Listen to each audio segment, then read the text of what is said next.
Well, good morning, good afternoon, or good evening, ladies and gentlemen. Welcome or welcome back, as the case might be. My name is Dalibor Petrovic, your host to these Tectonic Conversations, and today I have an absolute privilege to be welcoming one of our Canadian young tech entrepreneurs, Melvin Adekoye. Melvin, greetings to you. Greetings. Thank you for having me. It's a pleasure to have you join this conversation. For those who've been following my Tectonic Conversations channel would know that part of why I'm doing this is to showcase and highlight Canadian tech entrepreneurs, young, energetic people who are converting their ideas into products and products into businesses. And today is going to be one of those conversations, part of what I call Canada's Got Tech Talent series of webcasts. So, Melvin, um, we came across a couple of months ago. You reached out, which I love, by the way. So you reached out, and we had a conversation about you and the business that you have started. Um, I wanted to showcase who you are and what you do to our audiences because I think it is really, really important. Not just for you as an entrepreneur, but quite frankly for our province and for our country to embrace and support our young entrepreneurs. So, Malvin, I look forward to hearing your story, the story of JamSocial. Why don't we start there? Why don't you tell us a little bit about who you are, your story, how you navigated your life to now be, running this exciting business we're going to learn more about today. Totally. Well, thank you so much. And, like I said, it's a pleasure to be here, being able to share this story and a little bit about myself. So, you know, immigrated to Canada at a young age when I was 11. And at the time, coming to Canada, I always grew up wanting to be a pilot. And, for somebody who's scared of heights, it was kind of an interesting dream. So I grew up having this passion of being a pilot. And I went to school with this aspiration. I'm going to be a pilot. I'm going to do this. And then in sixth grade, I came across a fellow who was hacking Google. He was one of my classmates, and he was showing me how he was making Google say funny things. And I was like, no way, this guy, he's so young. How does he do this? And I went home that night and I looked up how to hack Google. And it Okay. turned out what he was doing, he was changing inspect element of a web page. And I was like, oh wow, like I want to be able to do this too. And as I started watching more videos, I came across another video that said how to make your own website. And for me, I was like, I don't even need to hack Google. I could just make my own. And that's really what started it. So my passion became solely on like making websites, making apps, making games. And I started at a young age and here we are today, and it's been quite an interesting journey on that front. You know, but I want to share a bit more about where the story of Jam Social really came about because, like I said, my background started off wanting to be a pilot, got introduced to coding, making websites. But it wasn't until my first year of university. I was minding my business, doing some math homework, as a good student. And one of my friends came up to me and he said, Melvin, I have a problem. And I was like, okay, whatever. What's your problem? Do my homework. And he says, I'm trying to get this girl's number, but I only have her Instagram. And I was like, okay, well, let's make time. Let's see what I can do. So, from there, I actually ended up making an app that would allow him to get this girl's number. And he never got the girl's number. And the app kind of just went nowhere. And I was like, well, what the heck? So Like I wait, wait, just wait. made this. So tell me more. What was the app going to be doing? Like, I hope nothing creepy. No, nothing like that. No, but the whole idea behind it was, he would be able to put his number, his Instagram, his Facebook, everything all in one. So that way Mhm. when he went up to the girl, she would basically be able to get all his contact all in one. So that Mhm. way it just makes the exchange a whole lot easier. So that was the whole idea behind the app. And later we found out that such things exist like digital business cards. Yeah. And it was really exciting at the time. And, it really got me thinking. So we kind of left that off and I went abroad to study in the Netherlands. And while I was in the Netherlands, it was extremely difficult to like meet people my age because I went to the Netherlands to do a study abroad program and you know making new friends was also a part of it too. And I found it really difficult to find spaces where you can actually connect. Yeah. And I remember I went to this one church service because I heard that it was like they're gonna be like young people there. There's gonna be like people you can be friends with. And I went there and I kid you not, I sat there the whole time. It was in Dutch. I didn't understand a single word. And at the very end, everyone started leaving. And I was like, no. I sat through the whole thing, hoping I could talk to people after. And, I came back to Canada and I started to wonder if other people felt the same way. Like if Yeah. other people were having a hard time connecting and meeting new people their age. So I started hosting events in Calgary and in Edmonton. And the whole idea behind the event was, hey, come out to this event. Let's make new friends. Let's meet new people. And as I was doing these, people actually came out. Like our first event had about 50 people come out. You And I you was like, what the started heck? you started doing it, the events just Yeah, as a desire to build to expand your network, right? Of your exactly. peers and students. Yeah. Exactly. And to basically test and see if other people also had the same problem of like, how do you connect with people outside of your initial bubble? So I started doing these and people came out and they really enjoyed it. And I was like, okay, this is cool. But one problem that I started to notice at my events is that you had the extroverted people and you had the introverted people. Of course. And the introverted people had a much harder time connecting and networking.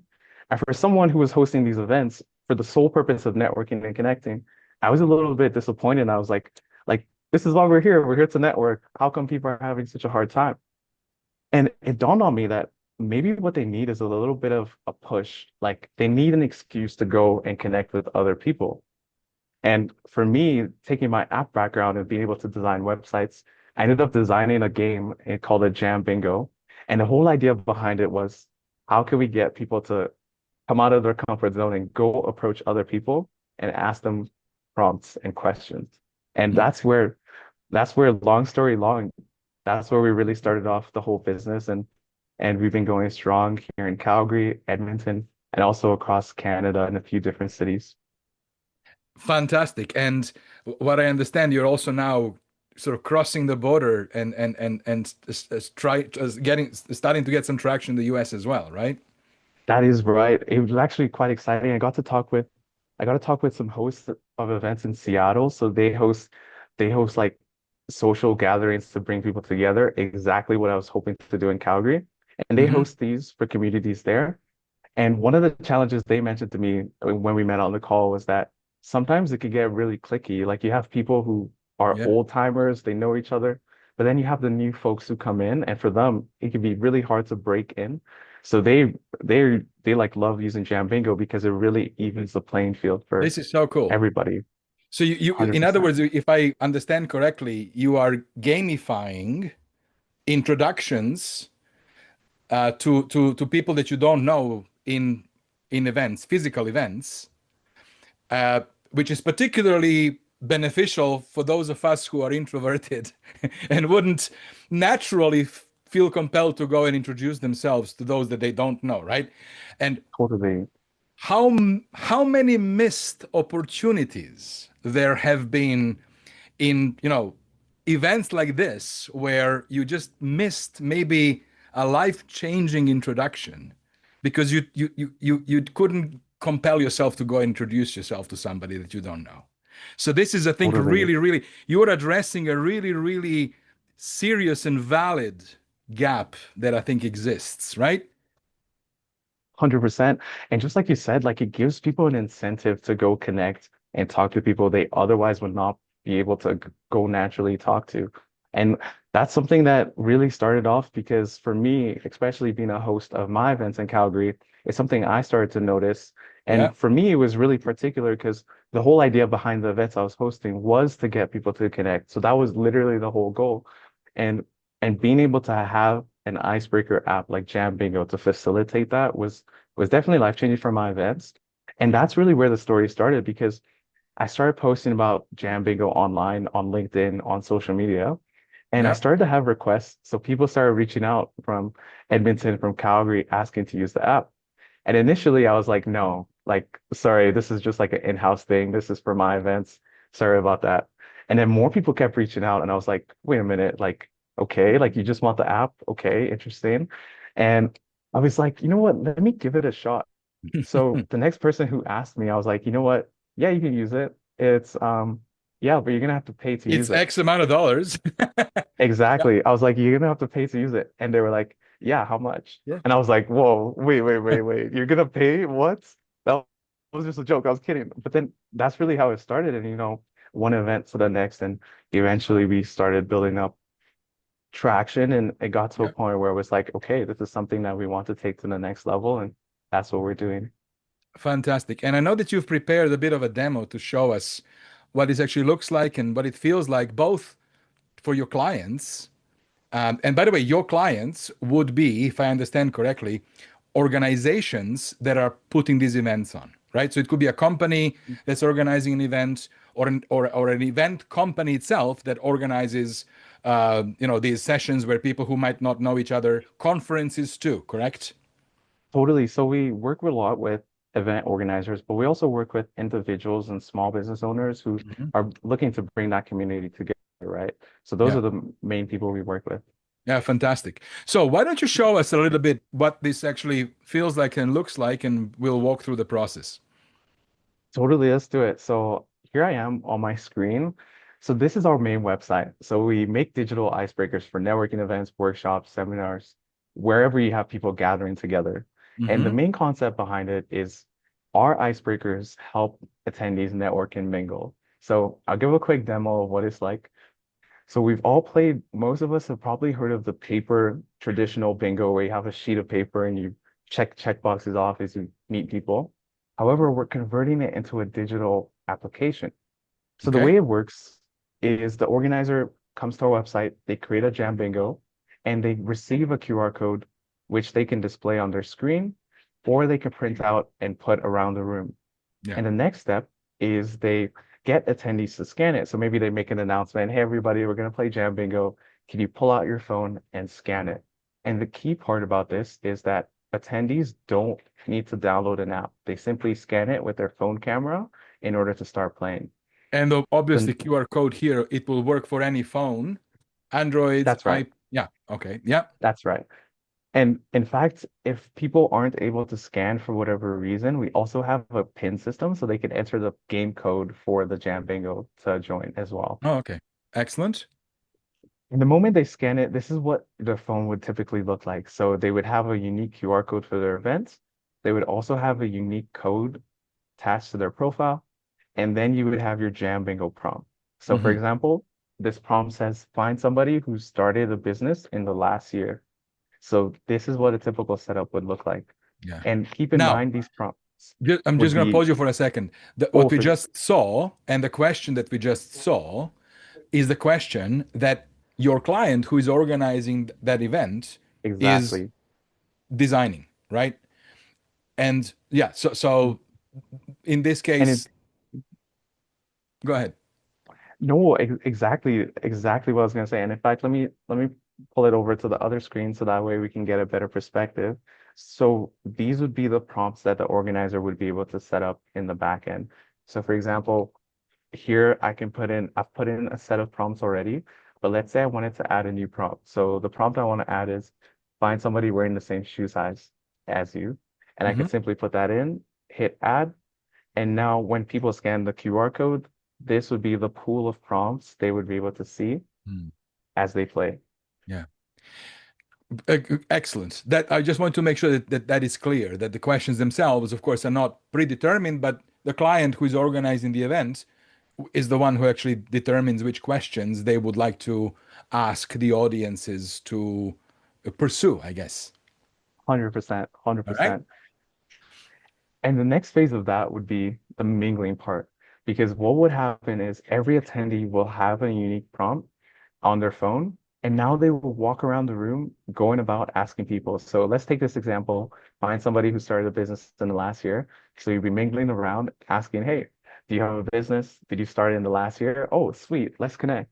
And I always like this picture because all the women, it was a women's fashion show in Edmonton at Concordia University, and they're all networking, and I'm just off here in the corner with my I always find it funny because it was quite a lovely event. And the main goal is now when you meet people you connect with, you'll be able to scan their QR code. So you scan their QR code, or you can enter their game pin, and Okay. that would allow you to unlock the next prompt. And the Uh-huh. whole concept behind it is you keep going until you complete all of your prompts that the organizer set. Excellent. And at that point, depending on who is the organizer, you might be entered to win a little prize or something. This is the that gamification component of the idea, right? Totally, totally. And most of the organizers that we work with, they typically do give out prizes. So they typically do first, second, third place, and then everybody gets a pat on the back. But it's quite interesting because one of the challenges we had early on, especially with giving out prizes, is that we started to see different kind of people react differently because we had people who would speed run the game in order to get the prize. And then that became kind of a conflict of interest because Oh, on one correct. hand, we're looking to get people to engage and connect, but on the other hand, we're incentivizing doing it really fast. So actually what we ended up coming up with is we delayed the gratification of having a prize at the end until the end of the event. So only at the end will we announce there was a prize. And what we saw is that you have the people who would still speed run, but then you would have the people who would use the opportunity to engage. So technically, there are two ways of winning. You could either win the prize at the end, or you could win with the new conversations and the new connections you're making. So it really depends on the type of players that you end up having at your event. But for in our early days, that was something that did come up that was a little bit, okay, what are we really incentivizing here? And eventually we had to switch things up in order to That's actually that makes now that you said it, it makes complete sense. The purpose is totally, not to win the prize.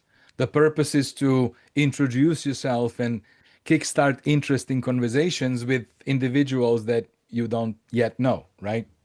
totally. Very And good. and that's huge.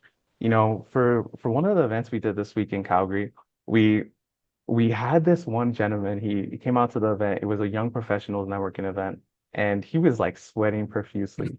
And I saw him sweating. I was like, okay, I should go check on him just to make sure everything's good. And I'm like, hey, so how are you doing? I see you have a towel. Are you okay? And then he looks at me and he says, yeah, I typically get shy and I'm nervous talking to new people in person. And I was like, okay. But then he says, but actually this app is really helping me because now I have something that I could ask people about, and it's not really necessarily as awkward as it would have been. And when he told me that, I was like, oh wow, like okay, this is really cool. Like even though you're nervous, you're still out here taking the opportunity to connect. And really that's what the real prize is. It's like for people who are introverted, for people who go out to huge events where you literally don't know anybody, it gives you an opportunity to make those connections. This is really cool. It's such a neat little uh it's you know this is really important. Those of us, I have many decades of experience. What I've learned in my career is that meeting the right person at the right time can be absolutely life-changing and transformational.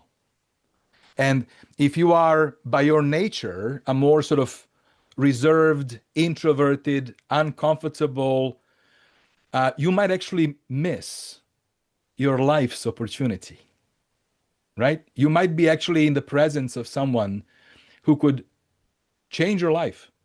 And if you are not comfortable and, to introduce yourself, to start a conversation, that's a miss, right? So something like this I can see can be very, very impactful, can actually be very, very impactful to people's lives.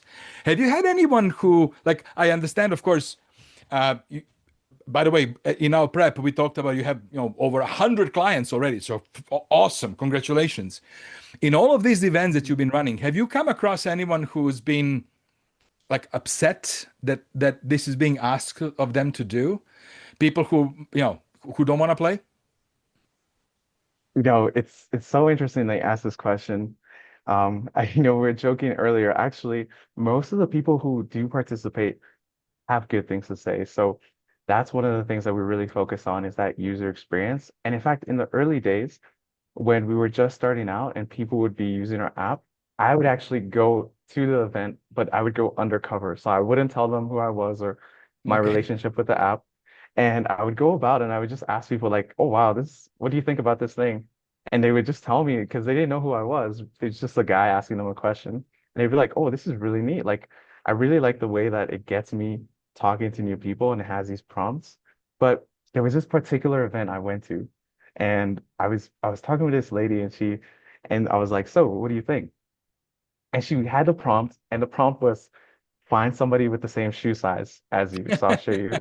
That's the one. And and I remember she's like, this is such a hard prompt, like because she had literally the smallest shoe size out of everyone. So there was absolutely no way she was gonna find anybody. And it was so funny because she's like, this is such a hard prompt. Like I can't find anybody. And it was really funny. We laughed about it and she ended up scanning my QR code so she could be released from from that prompt. But most of the conversations that come out of these events because of the app are are so much more memorable because it gives you an experience that at most events you probably would never ask. Like for example, I was at this other event in Edmonton. It was hosted by an HR consultant. He's quite popular in Edmonton. And I remember he set it up and he had this one prompt and it was ask somebody how they would like to rewind and relax when they're not working. And I remember going up to someone, a gentleman, and I asked him, hey, asked him the question. And he told me, and he said, well, actually, I have a really nice couch and I love watching Monk. And Monk, if you don't know, is like this really cool detective show. It's like very old school, very old show. And I've never met anyone else who watches Monk. So I was like, no way, like you also watch Monk as well? And then it started this whole conversation, but this was like a business person. And here we were connecting over a month, and Yeah. it ended up opening up the door to other opportunities. We ended up working together later on because we had that initial spark. And Yes. that's something that's very unique. Yeah. So fantastic. Like I love this. This is a simple solution to an existing problem that you are elegantly solving. So congratulations. I'm curious, of course, this is your business. You are sole owner and proprietor of this business. So far, what have you learned about standing up and running a business like this? What were the things that were pleasantly surprising to you? What are the main challenges and issues that you are facing? I'll start it off by saying from someone who's coming from a technical background like myself, one of the biggest challenges that I had was being too technical and being too focused on developing. Hmm. Because in the early days, it was really handy and it was really nice to be able to whip up a nice website people can play. But later on, I realized when it comes to running a business, you can't run a business simply just working on your computer the whole day. Because part of doing business is being in a relationship with other people and actually having connections. And in the early days, I used to watch these inspirational videos. They're like, you got to be on that grind, you got to work hard, you got to do this and do that. And in my mind, from a technical background, what I heard was, oh, I have to make sure my website is the best technically. I got to make sure it looks really good. I got to make sure we have this feature and X feature, and then we'll start to grow. But actually, when it comes to doing business, what I've learned, and especially coming from that tech background, I realized most of doing business is simply doing outreach, like reaching out to people, um, going out to real events and saying, hey, this is what I do. Do you know anybody who would be interested in my services? That's something that I really had to adapt and learn. And it was really challenging Yeah. early on because I've never heard anyone describe it like that. But once I got in that mindset of business is actually about relationships with other people, it changed a whole lot. So that's something that I really had to learn. And I kind of learned it the hard way because after you code for like a whole day straight and you're like, okay, but still have no one using the app right now. So it changes that mindset of Yeah. like, okay, Yeah. Yeah. what Yeah. does it mean to really grow? And from the vantage point that you sit in now, like what are the top, let's say, three challenges that you will maybe that you are dealing with as you're looking to, of course, grow and scale your business further? Yeah, the three main challenges we're experiencing right now. The first one that we're experiencing is of course, being an early stage founder, recently graduated, I really don't have experience in terms of like running a business or being a part of a business like this. So a lot of it has to do with like I don't know what I don't know. So really Yeah. have to be open and I really have to have other mentors in my life who do that. So that's one of the challenges, just being young, being new. The second one is awareness. Like I know everyone talks about if people just knew about my product, then they would use it. But what I really mean is awareness in the right places. As someone who's never necessarily had in-depth experience in the event space, building those relationships and connections with event planners, event venues, Hmm. event organizers, that's really a challenge for us. And that's Yeah. something that we're actively working at, building those relationships. So those Yeah. would be our main challenges right now. And something that we're overcoming every day. We just got to keep working at it. Yeah. Yeah. Absolutely. So Melvin, let's play the movie forward. Like, what is the ambition? What do you have as an ambition and a vision for this? I've told myself in the next 5 years, I would like JamBingo to be a household name. And I know it's very ambitious, but sometimes you have to shoot for the stars so that way you can land on the moon, right? And in order for JamBingo to be a household name, I look up to other people who've done something like this, like Kahoots. So Kahoot does an excellent job in gamifying educational experience. Like Hmm. growing up, Kahoot was something, the moment the QR code for Kahoot was put on the screen, I was like, yes. That's the same feeling I want people to have when they see that JamSocial QR code at an event. It's like, oh yes, okay. Now I don't have to worry. I actually can connect with people here. So that's the vision for us in the next 5 years. Fantastic. So, this was an excellent conversation. First of all, congratulations on on successfully converting, first of all, identifying the problem, then converting it into a solution, and then converting solution into a product, and then product into that business. So, awesome. Melvin, what would be the call for action to those who might be listening here? Totally. I mean, the call for action for us right now is if you are organizing your own event or you know somebody who's organizing an event and you're wanting to bring a unique networking experience, we are your people. So please do reach out to us. We're super open to taking that call if you're hosting. But also, if you know someone who's an event planner or you know someone who owns an event venue here in Alberta or wherever you may be listening, would love a warm introduction. So those are things that we're definitely looking forward to.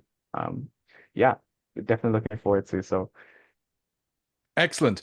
Well, thank you very much, Melvin, for spending this time with me, for sharing your story, and showing to us what you've built. Um, I'm very excited, and I'm quite frankly quite proud to have the platform to can show that can showcase our Canadian young entrepreneurs. And for the audience members, thank you very much for watching this episode, and I very much look forward to seeing you again very soon. Wonderful. Bye bye. awesome. Bye bye.